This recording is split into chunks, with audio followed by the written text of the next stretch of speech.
เออเนาะแล้วกันบาทนี่พี่น้องก็สิได้สิได้แต่ซ้ำนี่แล้วห้องน้ำเจ้านี่เนาะน้องเลี้ยงเอ้ยพี่น้องเอ้ยนี่อันนี้ก็เฮ็ดอันว่าตะเมาะอยู่แบบนึงนะพี่น้องเอ้ยเนาะพอสิเฮ็ดอันนั้นมันให้มันนั่นเลยก็บ่เนาะอันนี้ซ้ำนี่พี่น้องเอ้ยขึ้นง่อยมึงอยู่โมโหเอาขึ้นนั่งมึงอยู่นั่งลองเอานั่งลองมึงอยู่โมโหบ่เคยเข้าห้องน้ำแบบนี้ป่ะอ๋อนี่เดี๋ยวขึ้นนั่งเบิ่งนี่เดี๋ยวว่าสิบอกนี่เฮ็ดสินี่นั่งลองมึงอยู่ลองมึงอยู่เนาะมันก็เพิ่นเฮ็ดบ่อนั่นน่ะอ๋อโตอันนี้พี่น้องไอ้ต่อลงไปยังเพิ่นยังสิต่อให้อีกอยู่เนาะโอ้รุ่นอยู่พุ่นเลยหม่องเก็บอันนั้นพี่น้องเนาะก็สะอาดก็เลยเครียดเราแล้วก็เลยบล็อกเราทิ่มซะโอ้แสดงว่าแต่ก่อนนี่ก็เจ้ากับแม่ก็ติดต่อหากันอยู่ซะเนาะเพจหยังกันก็มีอยู่ซะเนาะเราขอน้ำพ่อเราก็ขอให้ไปคิดว่าไผไปทำพ่อไผนี่ของแม่ข่อยเพราะว่าข่อยบ่มีแม่ข่อยว่าสิล่ะไผเด้อระวังเด้อโอ้ไม่อันห้างอันใหญ่ช่ำพี่น้องไอ้ไข่เนาะเบิ่งเด้อโอ้เช็ด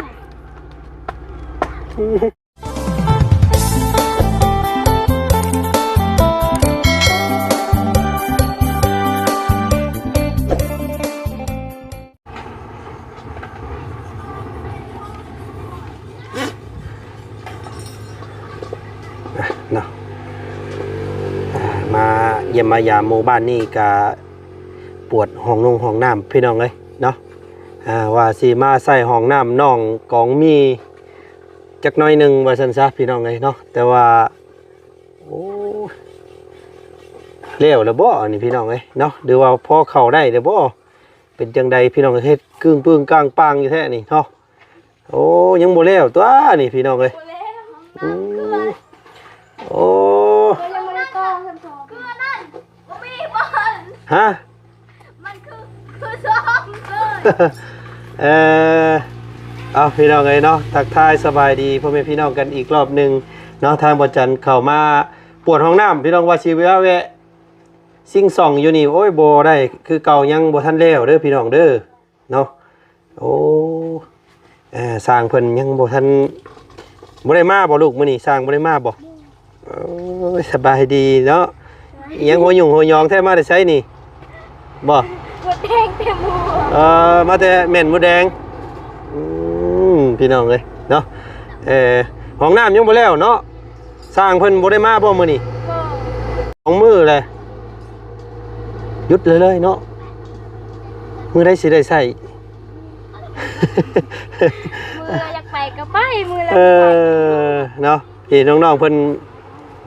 แล้วบอกน่ะก็ดีงามเลยมันหน้ามันบ่ได้หน้ามันบ้างโทษว่าโทษน้ำแล้วว่าอยากโคตรนะให้มันไว้แล้วเอาเงินไว้ไว้ของเราก็10 มื้อโอ้ยพี่น้องเอ้ยเนาะโอ้น้องๆเพิ่นนั่นเฮ็ด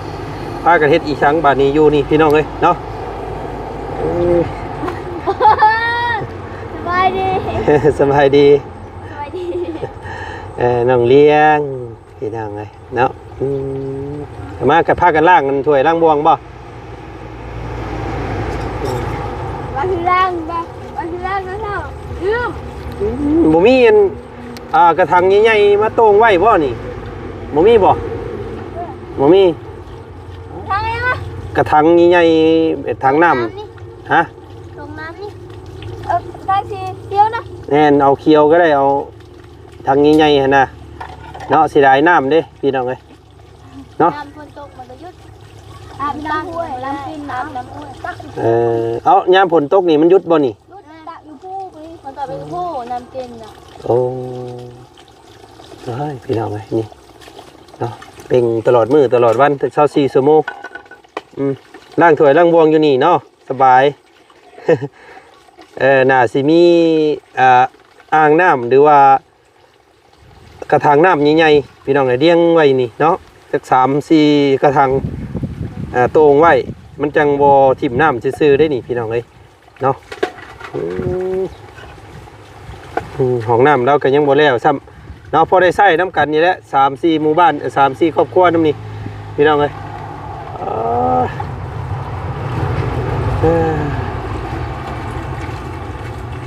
กลางอัน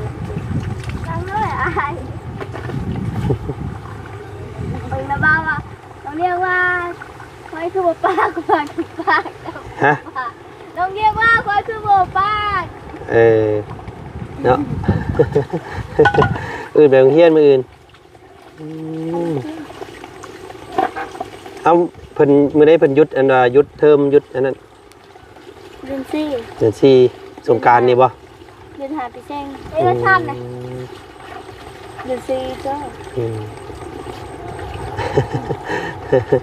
มันได้น่ะ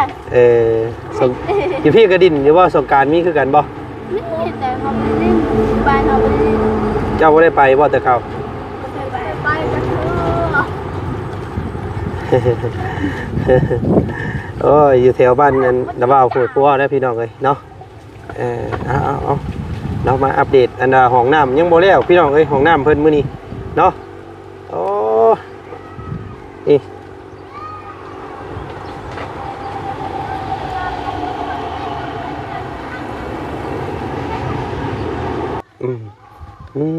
พี่น้องเอ้ยเนาะสร้างบ้านได้นี่น้องสร้างบ้านได้โอ้ไผแนะนำสร้างอันนี้ให้พ่อเจ้าสร้างบ้านกระดาษเขาเรียกเนาะแล้วกันบาทนี่พี่น้องก็สิได้สิได้แต่ซ้ำนี่แล้วห้องน้ำเจ้านี่เนาะน้องเลี้ยงเอ้ยพี่น้องเอ้ยนี่อันนี้ก็เฮ็ดอันว่าตะเมาะอยู่แบบนึงนะพี่น้องเอ้ยเนาะพอสิเฮ็ดอันนั้นมันให้มันนั่นเลยก็บ่เนาะอันนี้ซ้ำนี่พี่น้องเอ้ยขึ้นง่อยมึงอยู่โมโหเอาขึ้นนั่งมึงอยู่นั่งลองเอานั่งลองมึงอยู่โอ้โหบ่เคยเข้าห้องน้ำแบบนี้ป่ะอ๋อนี่เดี๋ยวขึ้นนั่งเบิ่งนี่เดี๋ยวว่าสิบอกนี่เฮ็ดสินี่นั่งลองมึงอยู่ลองมึงอยู่เนาะมันก็เพิ่นเฮ็ดบ่นั่นอันนี้พี่น้องเอ้ยเนาะ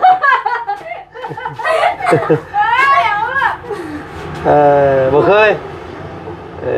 สิกล้าเข้าอยู่บ่สบัดนี้ประเทศห้องน้ำเพิ่นฮะบ่กล้าบ่แล้วกันเข้าอยู่ป่าดีกว่าเบิ่งซอง ไปนั่งเบิ่งอยู่ไปนั่งลองนั่งให้อ้ายเบิ่งแน่เอ้าเนาะเบิ่งซองบ่อันสร้างเพิ่นมาให้เพิ่นเฮ็ดพี่เลยนี่เฮ็ดเทให้มันมาฮอดพี่เลยเนาะอันนี้บัดเฮ็ดอันว่ากระเจาะอยู่แบบนี้มันแปลกๆแบบนึงเด้นี่พี่น้องเอ้ยเนาะแทน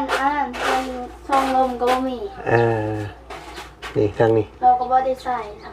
แต่ว่าเฮ็ดห้องน้ำบ่งามก็ยากแต่ว่าเสียเงินก็ต้องได้งามดอกโอ้สร้างว่าแท้เนาะพี่น้องเอ้ย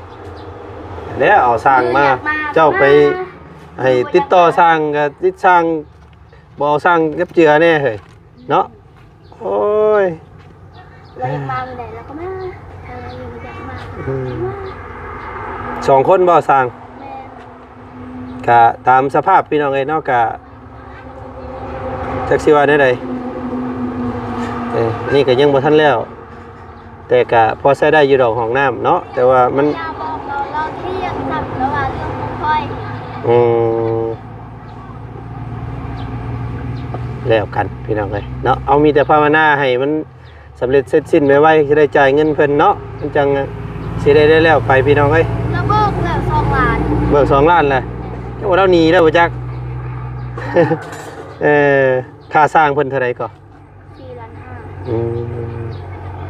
4.5 ล้านแต่ยัง2.5 ล้านเนาะโอ้ยพี่น้องเอ้ยน้องๆเพิ่นว่าบ่กล้าอันเข้าซ้ำสิเข้าป่าคือเก่าว่าซั่นพี่น้องเอ้ยเนาะบัดยามผลพุ่นแหละเจ้ายังเข้าเนาะ ยามมันผ้ามันฝนตกอหยังเขา แต่เขาบ่ได้คือเก้าหั่นแหละเบิ่งนี่ เขามันยังบ่แล้วเด้เนาะ เขายังบ่ได้ เพิ่นมันแล้วซะก่อนอ๋อโตอันนี้พี่น้องไอ้ทอต่อลงไปยังเพิ่นยังสิต่อให้อีกอยู่เนาะโอ้รุ่นอยู่พุ่นเลยหม่องเก็บอันนั้นพี่น้องเนาะก็สะอาดอยู่คำว่าเฮ็ดอันนั้นเนาะอาบน้ำอาบในอยู่นี่ก็ลงไปพี่เลยน้ำนะพี่น้องเอ้ยป้าอันนี้กล้วยง่าวเนาะกล้วยเขียวอันนี้พี่น้องเอ้ยงามไม่ดีหมากใหญ่ๆเนาะครับ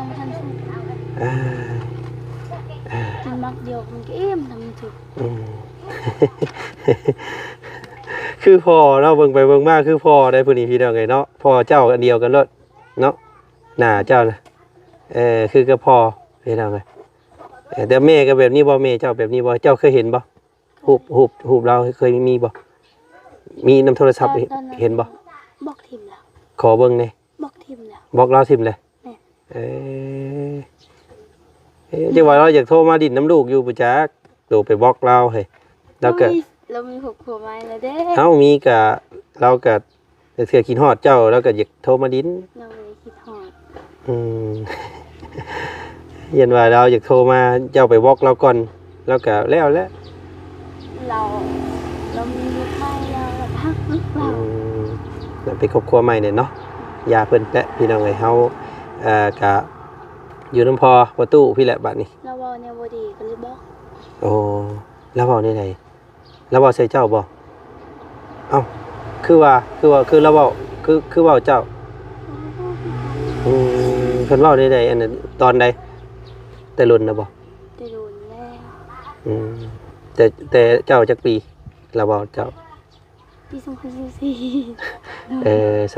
2526อีก2ปีผ่านมานี่บ่โอ้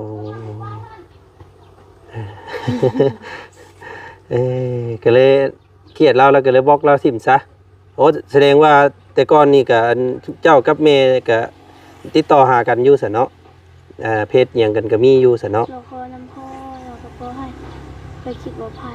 ไปทำพ่อไผนี่แม่คนเพราะว่าเพิ่นบ่มีแม่เพิ่นว่าเสียละเราก็ทักมาหาคนก็ว่าตอนนั้นเพิ่นเป็นลูกเจ้า ทักมาหาเจ้าเราบอกนี่เลยกำแรกเลยที่เราทักมาหา แล้วว่าลูกเลยลูก อ๋อลูกใช่ป่ะ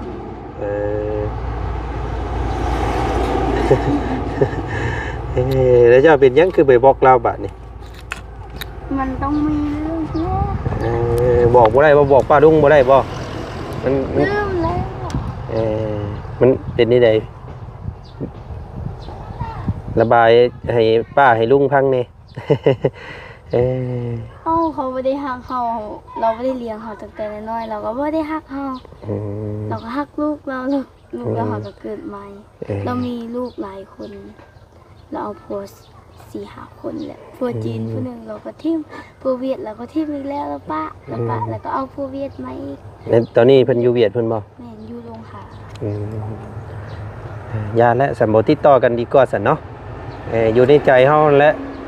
แม่ก็ได้คำว่าแม่ก็อยู่ในใจและพี่น้องก็เพิ่นไปครอบครัวใหม่แล้วเฮาก็บ่ติดต่อหาเพิ่นก็ย่าเนาะอีได้ซะ พี่น้องเอ้ยเพิ่นบ่ได้เฉพาะเจ้าสิเอาแม่ใหม่นะบ่ได้เอาบ่พี่น้องเดี๋ยวนี้ยังไปนอนใช้เจ้าไปนอนอยู่ไสนอนอยู่ห้องงานคือเก่ามันก็ปลอดภัยอยู่บ่อยู่หั่นกลางค่ำกลางคืน แต่มันไม่มีไฟ มีไฟมืดเป็นผู้ ไฟแสง ย่าผู้หญิงเป็นผู้แสกผู้สาวซ้ำเนาะยังสิไปนอนอยู่แบบนั้นตลอดบ่ได้เด้ ก็ไม่ที่เงินอยู่เนาะ สิไปนอนน้ำมันโรงงานน้ำพอฮอดมือได้อันนี้พี่น้องเลยเนาะนับมือเจ้าสิใหญ่เป็นแสกเป็นสาวอันตรายเด้ คำว่าบ่ได้นอนพุ่นน่ะนอนอยู่เฮือนมีตู้นี่บ่แต่ว่าเพิ่นก็หลายคนเนี่ยเนาะเฮ็ดจังได๋ซะพี่น้องเอ้ย เฮ้ยเนาะน้องอันกับไปนอนกับใจดี แม่ 2 คนมีแต่ผู้สาวน้อยซับ เนาะระมัดระวังเด้อนอนก็ได้ประตูประต่างกันค่ำกลางคืนล็อกจับเจือบ างทีก็ไม่ได้ล็อกลืม ผมบ่ได้เคยเห็นจักเทื่อพี่น้องไอ้มงกันน้องเพิ่นไปนอนนี่เห็นแต่เขาบ่เพิ่งเนาะเขาบ่เพิ่งเขาลุงเฮิมเขาบ่บุญ หากับไปถ่ายตอนเช้านี้ มันเป็นห้องบ่เป็นห้องแบบนี้บ่ห้องปูนบ่ มันเป็นห้องใหญ่แบบ ห้องรวม ห้องรวมกัน อ๋อกลางคืนมามันมีประตูอัดอีหยังบ่ นี่แต่มันมีแบบว่าประตูมันมีแก้วเห็นน่ะ อ๋อเป็นกระจกใช่ป่ะมีจักครอบครัวอยู่เพิ่นอยู่หันนอนอยู่หันน่ะมี แต่นาบาวก็พอ กับสมมุติว่ามื้อใดมื้อหนึงพ่อเจ้าอันบ่ได้ไปได้ซะซุมเจ้าสินอนกับไผนอน2คนกับจริงๆสิบ่ มื้อนั้นจะดีนาบาวไปซื้อบัตรอยู่ชายแดนจะดีให้จะดีว่าได้ยินเสียงคน เออ ตลอดคนมารับ โยว้าวเนาะมันทางมันใกล้ทางใหญ่ บน แล้วก็เป็น บนทางหันมันมีเมียกกพอจริงๆรถต่ำ อืม มันแบบว่ามีผีภาษาอยู่ถึงบนนอนค่ะเขาก็เห็นตลอดผี ก็เรื่องผีเนี่ยบ่ย่านดอกย่านแต่คนนั่นแหละ กันคนละ เนาะย่านคนนี่แหละผู้หญิงผู้หญิงซ้ำพี่น้องเอ้ยอันตรายเนาะแต่เป็นไปได้ก็อยากให้มานอนน้ำในตู้พี่แหละพี่น้องเอ้ยอยู่พี่ก็จักสิว่าได้เราอันอยู่หลายคนเนาะ ผู้เดียวพ่อก็ย่าน บางทีนะวาวไปลิ้นสาว ยังว่าใครอยู่พอยังว่าเราเป็นผู้ชายพี่น้องซึ่งเจ้านี่แหละเนาะเอา บางทีพอไปส่งหมูอยู่บ้านดงเขาก็อยู่2คนเฮา ระมัดระวังเด้อ ที่เขาคงมีเวลาเขาไปว่าพวกเนี่ยบอกแขกมาเฮือนน่ะก็อยู่จนค่ำนะก็มีไปเผาน้ำ เพื่อเผาห้องงานนี่เผาแบบได้เพิ่นจ้างบ่ จ้างเผาอันนี่บ่ แม่นบางทีก็บ่ได้เงินต้อง2 เดือนได้เทื่อหนึง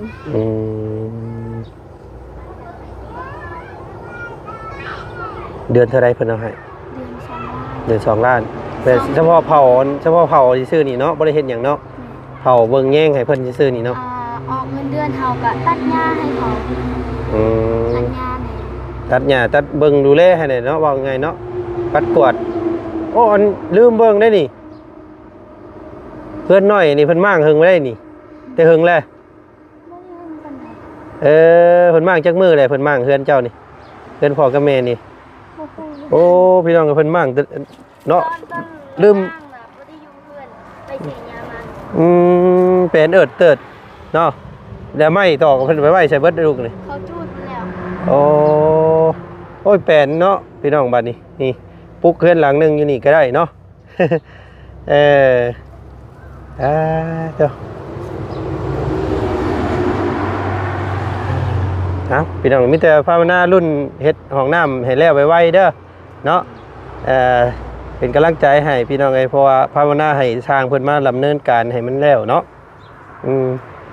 ขับพากันเข้าห้องน้ำนี่แล้วบัดนี้อย่าบ่าบ่เข้าได้พี่น้องเพิ่นผู้ใหญ่เพิ่นเฮ็ดให้เพิ่นก็เสียใจแล้วบ่เนาะต้องเฮียนก่อน ต้องเฮียนเข้าเนาะแต่เกิดเนาะบ่เคยเข้าบ่แม้เวลาเจ้าไปอยู่ห้องงานก็บ่ได้เข้าบ่ใช่บ่ได้มีห้องน้ำบ่ มีอยู่แต่มันบ่มีน้ำมีหยัง ก็เข้าป่าคือเก่า แม่น ติมันหักสิสิ้นดอกบ่เลยเนาะเพราะว่าแรกๆเฮาก็บ่เคย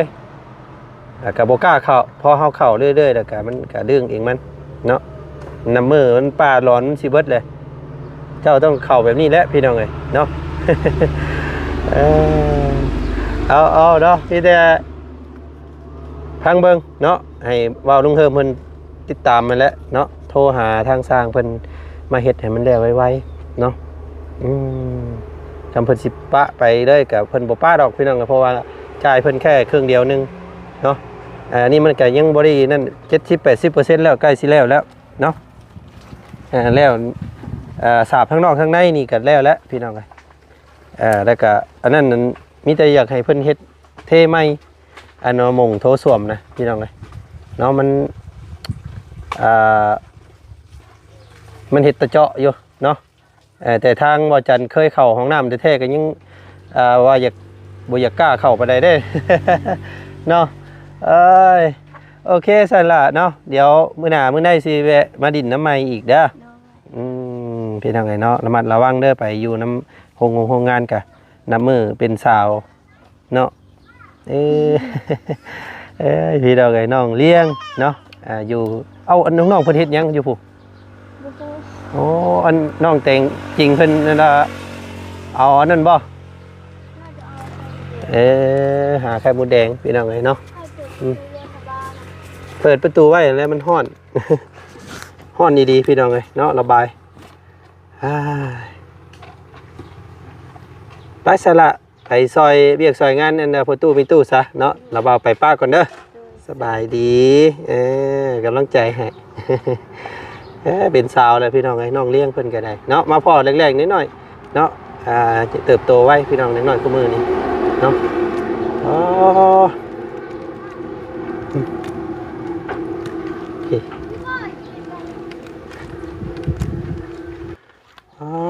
พี่ทางนี้พี่น้องไอ้เนาะอันกลุกกลัวอยู่หัวหยุ่งหัวยองเปิ้มียังหน้าแดงเมื่อไรหันพี่น้องมุดครบบ่ไปเห็นยังมานี่ไปเงียนไข่มดแดงเอาไปตากแดดไหม่ลูกให้มันไตออกเนาะไปเพื่อได้พี่น้องไอ้หัวหางนางไหมแล้ว เนาะไปต่อยไปเจ้าไปต่อยบ่นี่พี่น้องไอ้เนาะโอ้เป็นแต่ไข่ใหญ่ๆพี่น้องเอ้ยเนาะมีเป้งอีกได้มีเป็นอันนี้อีก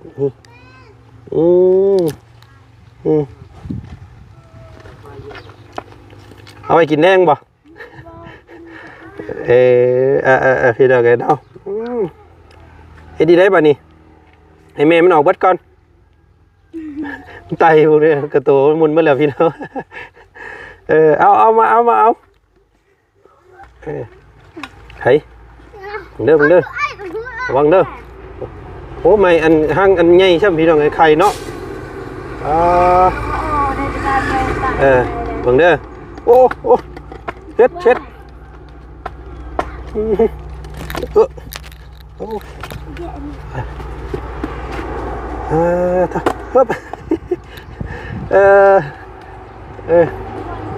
เอาพี่น้องไงเนาะ